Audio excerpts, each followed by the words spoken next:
Si el hombre trata de entender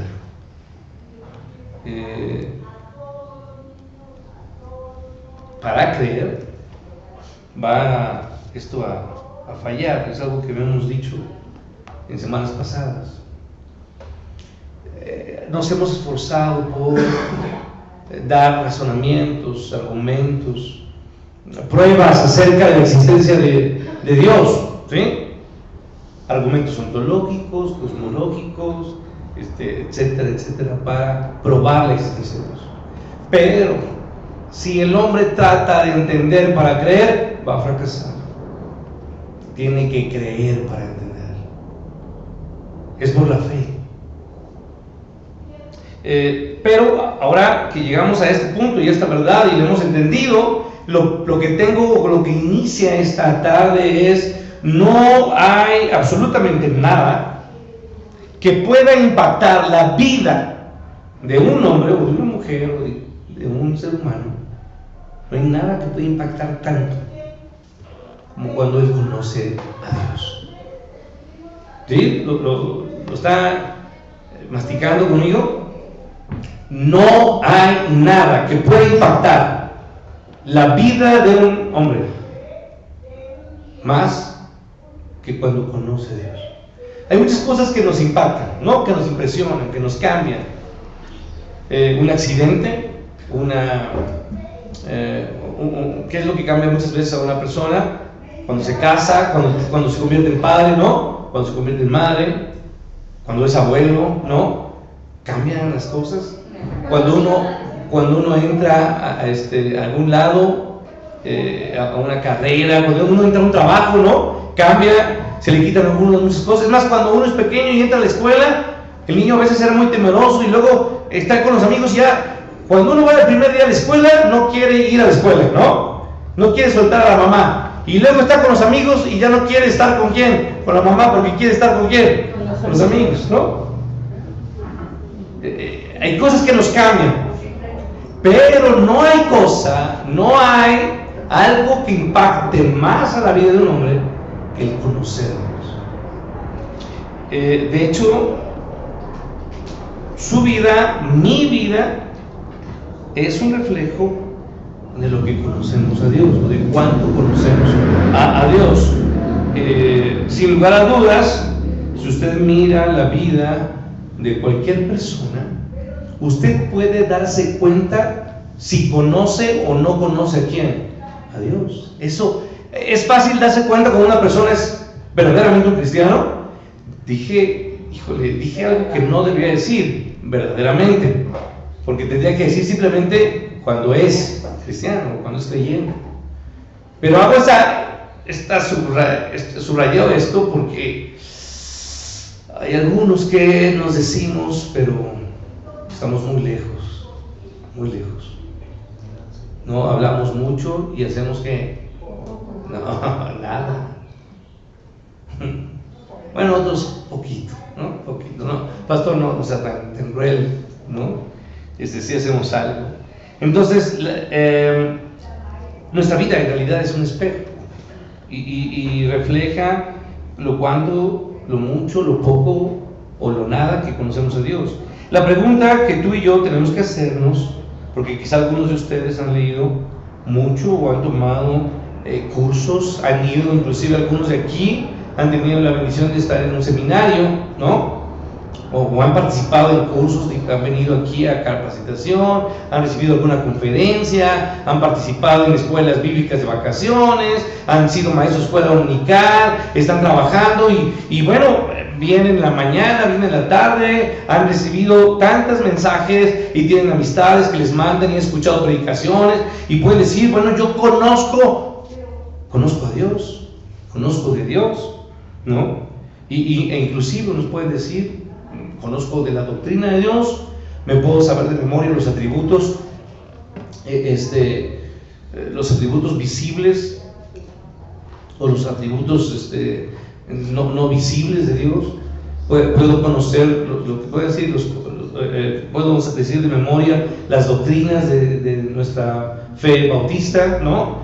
Puedo decir que Dios es es Padre, Hijo y Espíritu Santo, y puedo hablar y decir muchas cosas, y tengo cuidado, muchos creen verdaderamente conocer a Dios.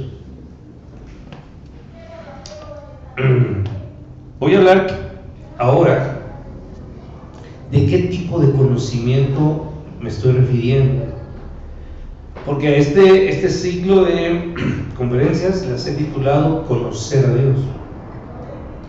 Y ahora me estoy refiriendo no solamente a que usted sepa algo de la Biblia, se sepa algunos pasajes o los libros de memoria.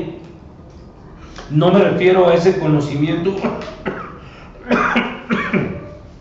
de que usted pueda decir, yo conozco a Dios y tan lo conozco porque pues, soy su hijo, ¿sí?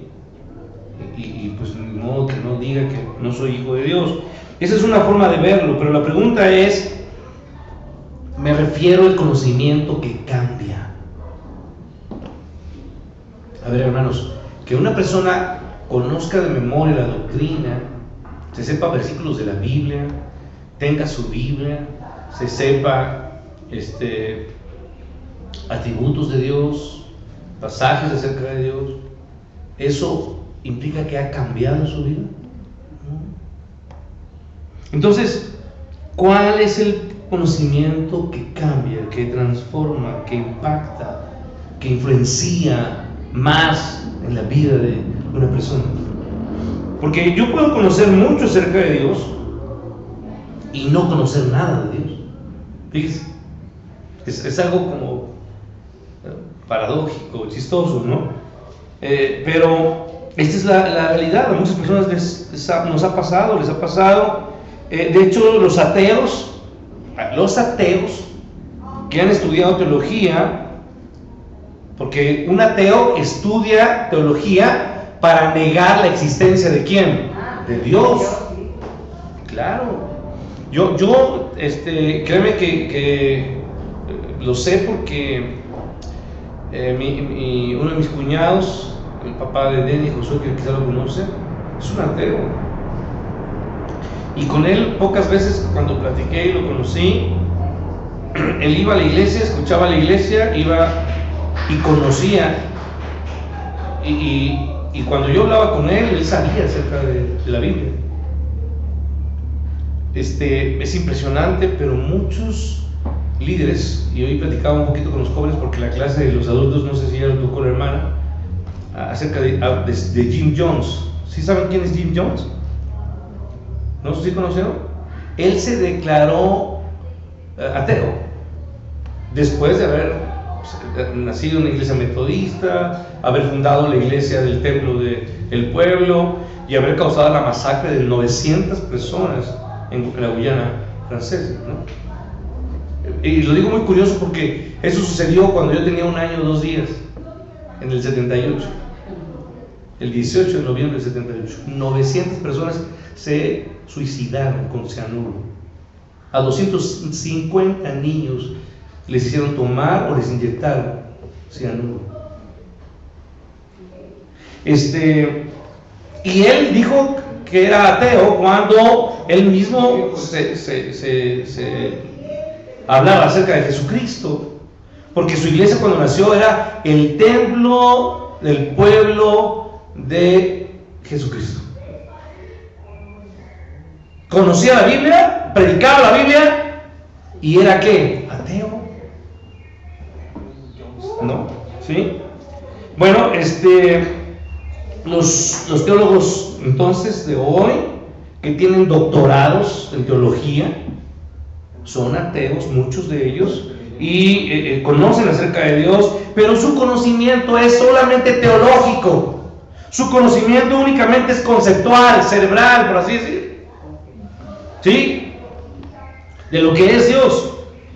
Pero eso no cambia ni un centímetro de la vida, ¿no?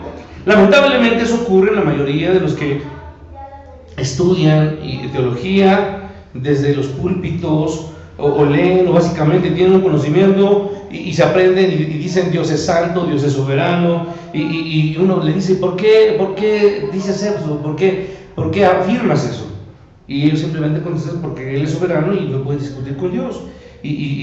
Por eso también es algo que yo puedo decir, pero que un ateo también lo puede ¿qué? Decir. El conocimiento que verdaderamente cambia a una persona, primero, es un conocimiento que, en primer lugar, lo has adquirido con tu mente. Ok, voy por pasos. Cuando digo esto es porque primero comienza por la mente. Vaya usted a Romanos y vea lo que estoy diciendo. Romanos capítulo 12.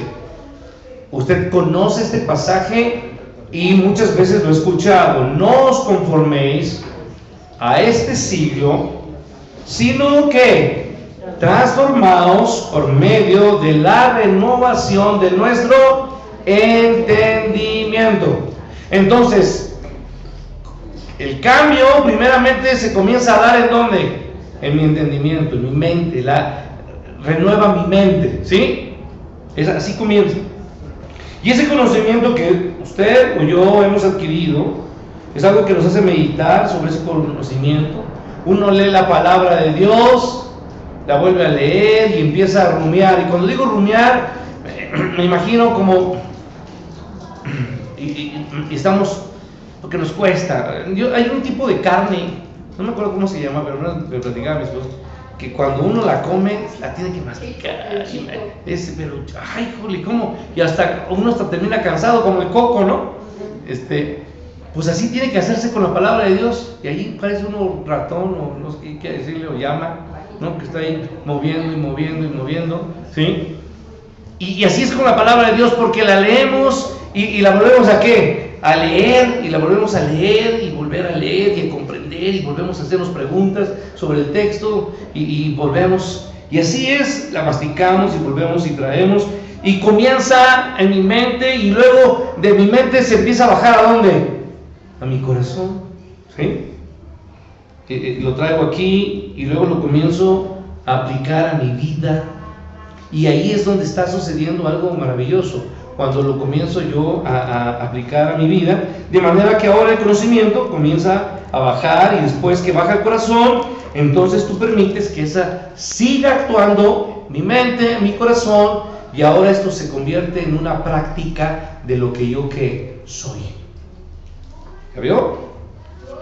El conocimiento que llega a mi mente, renueva mi mente, por medio del Espíritu Santo, porque Él es el que me convence de pecado, de justicia y de juicio en mi mente, lo bajo a mi corazón, ¿sí? Lo tomo en mi corazón, lo abrazo en mi corazón, y ahora lo comienzo a aplicar en todo mi ¿qué?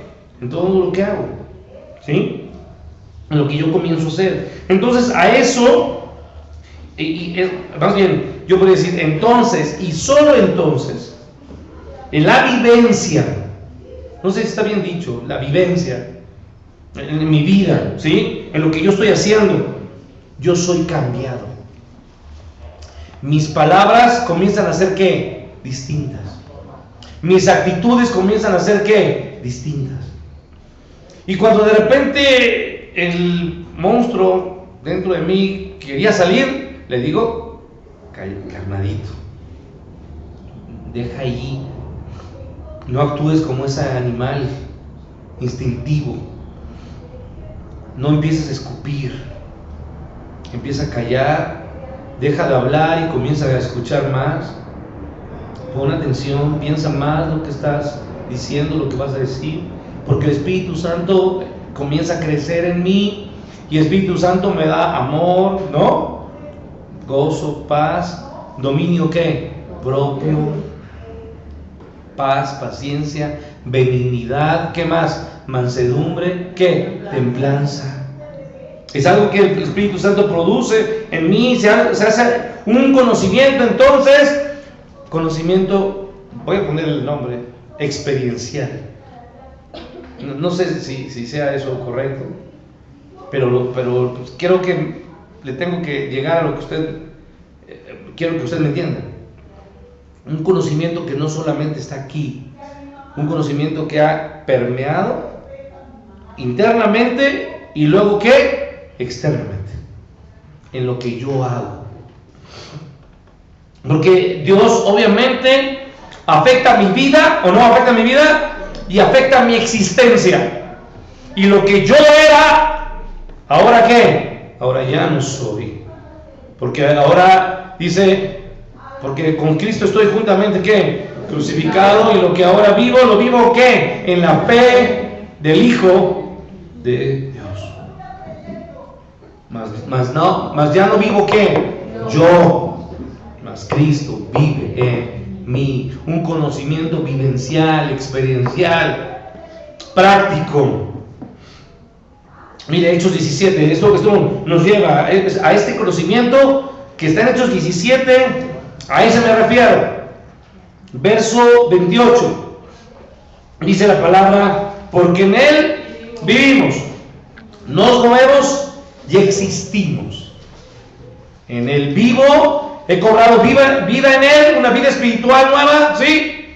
He aquí todas las cosas viejas que pasaron, he aquí todas son hechas ¿qué? Nuevas, ¿sí? En Él vivo, y ahora ¿qué? Me muevo, y lo que hago soy llevado y actuado, y tengo que pedirle, Señor, llévame, condúceme, lleva mi boca y mi lengua a bien decir y no a mal decir, ¿sí? De ahí viene la palabra maldecir, porque ahora lo que tenemos que hacer es bien decir, bendecir y no maldecir. Porque en mí se tiene que cumplir la promesa que se le hizo a Abraham. En ti serán ¿qué? Benditas todas las familias. Entonces usted tiene que ser una bendición para su hermano. Usted tiene que ser una bendición para su hermana, para su padre, para su madre. Usted tiene que ser una bendición para su jefe. Sí, a ese jefe enojón, gruñón, enfermo, codicioso, pervertido. Usted tiene que ser de bendición para él. Usted tiene que ser de bendición para su vecino, para su vecina, para su hijo que le ofende. Usted tiene que ser de bendición. Y si eso es verdad, entonces en Él vivimos, nos movemos y existimos. ¿Eso es verdad o no es verdad? Sí, es verdad, hermanos. Entonces no puede haber nada que cambie más mi vida que la manera que yo conozco a Dios. Es por eso tan importante, hermanos, la existencia. ¿Qué tenemos que hacer todos los días, hermanos? Leer la palabra de Dios. Pedirle al Señor, ayúdame a conocerte ¿qué? Más. Es algo que tenemos que hacer. No puede haber nada que cambie más mi vida que conocerte, que la manera en que le conocemos, porque en Él se da, fíjese, en Dios se da, transcurre y existe toda mi vida, y vivo en Él, y yo me muevo en Él, y yo actúo en Él, y yo hablo en Él, y yo me muevo en Él, y todo lo que hago lo tengo que hacer ¿para quién? Para Él. Entonces, por consiguiente, no hay nada de mi vida que no esté relacionado en cuando yo conozco o no conozco a Dios. No hay nada, absolutamente nada de mis pensamientos, de mis palabras, de mis acciones, así de cruciales, así de importante y crucial es el conocimiento de Dios en lo que yo hago. Juan Calvino, quiero avanzar con esto. Uno de los más grandes teólogos de la historia de la iglesia. Definitivamente podemos poner a Juan Calvino en el top 3. Juan Calvino escribió una obra voluminosa. La obra más importante de él se llama La Institución. Él comienza su obra diciendo, no podemos conocernos a nosotros mismos. No podemos conocernos. Y fíjese, tanto que usted piensa, no, es que yo no quiero que pase tal cosa o esa persona venga y me busque porque me conozco. ¿No dice usted eso? No, es que yo me conozco, pastor, yo me conozco. Usted se conoce. Usted se ¿Cree conocerse usted? No, usted no se conoce. No, es un error. No. He escuchado a muchas personas que dicen esto, pero la realidad es que usted no se conoce. Usted piensa, usted cree que conocerse. Tú tienes idea de que tú te conoces. Porque yo les he dicho una verdad, hermanos. Usted cree y se cree de cierta manera, cree ser cierta persona. Pero hay una verdad que está empapada con la reforma, específicamente de Juan Calvino o de Lutero, que es la depravación del hombre. Y lo que sí afirma esto es que la depravación del hombre es que un hombre, un ser humano, no es malo, no es tan malo como él cree ser, sino que él es peor de lo que él cree ser. ¿Sí? O sea, ¿usted se conoce enojado o no se le conoce enojado? Me dice, no, pastor, es que ni quieran conocerme enojada, ¿no? O enojado. Por favor, no se les vaya a aparecer Satanás, ¿no? Pues sí. Bueno, pues ¿qué creen? Pues aún en su momento más enojón, usted puede ser aún peor que eso. Eso es depravación. O sea, hay cosas que de repente ha hecho gente que nunca pensó que iba a hacer. Y sin embargo, ¿qué? Se dejó llevar por su enojo, por su ira, por su lascivia. Se vio arrastrado por su pecado, por lo que su naturaleza es. Su naturaleza, ¿qué? Depravada. Naturaleza caída, naturaleza sin Dios, una naturaleza en pecado. Y esa naturaleza nos lleva a decir, actuar de forma impresionantemente baja, ruin. Un hombre sin Cristo es así, es arrastrado por sus pecados. Pero cuando Dios lo toma, es liberado del pecado. Y entonces es llamado a una nueva vida.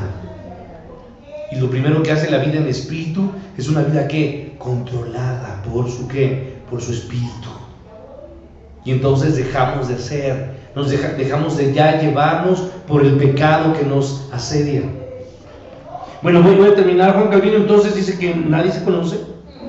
Y alguien diría, bueno, eso suena como abstracto, porque Calvino escribió, ninguno de nosotros se conoce a sí mismo hasta que no haya ascendido o contemplado el rostro de Dios.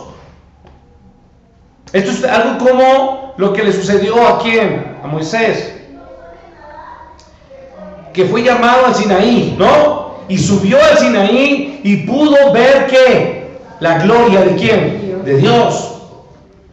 Y entonces cuando bajó Moisés, bajó cambiado, ¿no?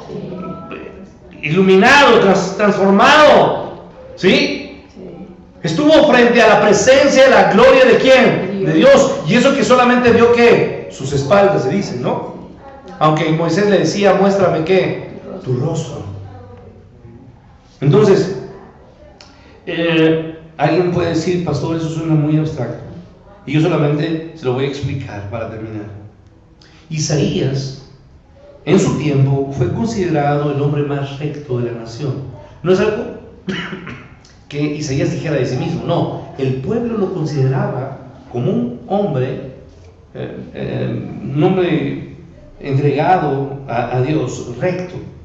Hasta que Dios simplemente lo dejó verlo a él.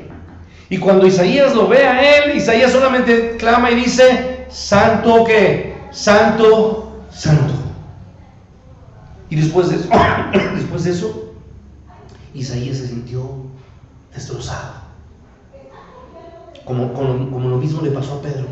¿Se acuerda? Después de que Pedro vio el actuar y el obrar de Dios, y le dijo, apártate de mí, que soy pecador.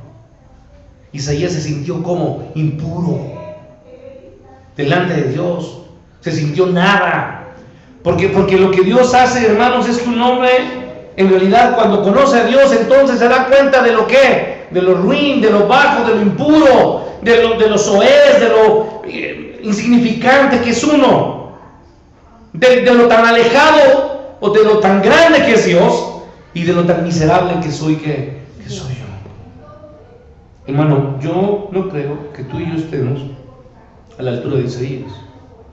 Y no creo que tú y yo estemos viendo en la mañana, ¿verdad? Cuando usted se ve al espejo, ¿qué ve, hermano? Usted se ve y dice, ay, qué lindo, qué guapo soy, ¿no? ¿Usted hace eso, no? Fíjese, lo que yo quiero decirle, hermano, me refiero es que cuando usted se ve bajo su perspectiva. ¿Sí me explico?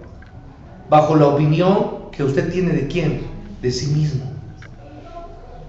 Pero lo que sucedió con Isaías es que Isaías se vio bajo el lente de quién, de Dios. Y entonces cuando nos vemos bajo los ojos de Dios, entonces lo que nosotros somos cambia ¿qué? Abismalmente. Nos vemos como lo que verdaderamente somos. ¿Y qué somos, hermanos? Pecadores. Estamos llenos de ¿qué, hermanos? De pecado, contaminados, perdidos, sin posibilidad alguna, enfermos, débiles. Eso es lo que somos delante de Dios. Porque dice el profeta que aún nuestras mejores obras son como trapos de ¿qué, hermanos? De inmundicia. Nuestros mejores actos, las cosas más grandes que pudiéramos hacer, las más loables, delante de Dios son ¿qué? Nada. Y hoy en la mañana yo les decía, Jesús llamaba a sus discípulos a renunciar a todos sus recursos. Porque nuestros recursos, los que nosotros creemos que son los recursos, que podemos hablar de nuestra capacidad económica, de nuestra juventud, de nuestra fuerza, podemos decir, Señor, yo puedo servirte con todo lo que tengo. Soy un hombre capaz, útil, sabio, capaz de todo. Puedo darte mi dinero y muchas cosas más. Usted no entiende que todos sus recursos, en lugar de ayudarle, le estorban para servir a Dios. Usted tiene que renunciar a todo lo que tiene y decir, Señor, yo no tengo nada y de lo que soy quiero servirte. Hermano, termino entonces. No estamos a la altura de Isaías, pero Dios es la lupa que nos permite vernos y ponernos, como dice, en nuestro ¿qué? Lugar. Porque a veces decimos, es que voy a ponerlo en qué. Esta persona necesita que alguien lo ponga ¿qué? En su lugar. O sea, que se le ¿qué? Que se le baje, porque está muy alzadito, ¿no? Pues entonces los que estamos muy alzaditos somos ¿quiénes? Nosotros, y Dios tiene que ponernos en nuestro lugar y decir, a ver. ¿Tú crees tener salud? Enférmate. ¿Sí? ¿Tú crees tener dinero? Pierde todo lo que tienes. ¿Tú crees tener esto? Piérdelo. Entonces, hasta que nos veamos quebrados completamente, nos damos cuenta que somos nada. Entonces, hermanos, eso es lo que le pasó a Isaías cuando Dios le prestó el microscopio, la megalupa, y él se vio hacia adentro, se vio a sí mismo y dijo, soy basura, soy nada. El lente de Dios magnifica y enfoca nuestra visión distorsionada de lo que soy y del mundo. Cambia lo que veo en mí y cambia lo que veo que yo en mi vida a mi alrededor. Eso es ¿para qué lo hace? Para que podamos contemplar la realidad tal como es, lo que yo soy y lo que yo estoy viviendo. Porque muchas veces pensamos que todas las cosas están ¿qué? Bien. ¿Sí? Sí. Y queremos alimentarnos y decir, no pasa ¿qué? Nada. Todo está bien. Mi vida está bien, mi matrimonio está bien, mi familia está bien, cuando en realidad todo está ¿qué? Hecho un caos, una basura. Y no queremos aceptar la ¿qué? La triste, como dicen, la triste realidad.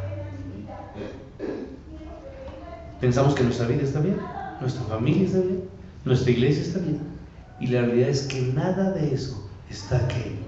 Está bien. Pero hermanos, no nos hacemos en tristeza. Dios puede ayudarnos. Dios puede ayudarnos, pero tenemos que comenzar a ver las cosas como realmente ¿qué? Son. aceptar lo que verdaderamente somos y cómo estamos y nuestra condición. Porque solamente en esa condición entonces podremos clamar y decir: Señor, que ayúdame, ayúdanos, sálvanos. Hermanos, tú y yo no vemos las cosas como son, sino como nosotros somos. Vemos las cosas como nosotros que somos. Hoy yo quiero terminar diciendo: usted tiene que empezarle a preguntar: Señor, ¿qué necesito? ¿Qué necesita mi familia? ¿Qué necesita nuestra iglesia? ¿Qué necesita mi matrimonio? Deje de decir que todo está bien. Comience a reconocer que necesita ¿de quién, hermanos? De Dios. Necesitamos conocer a Dios. Mi pueblo pereció por falta de conocimiento. Dios nos bendiga.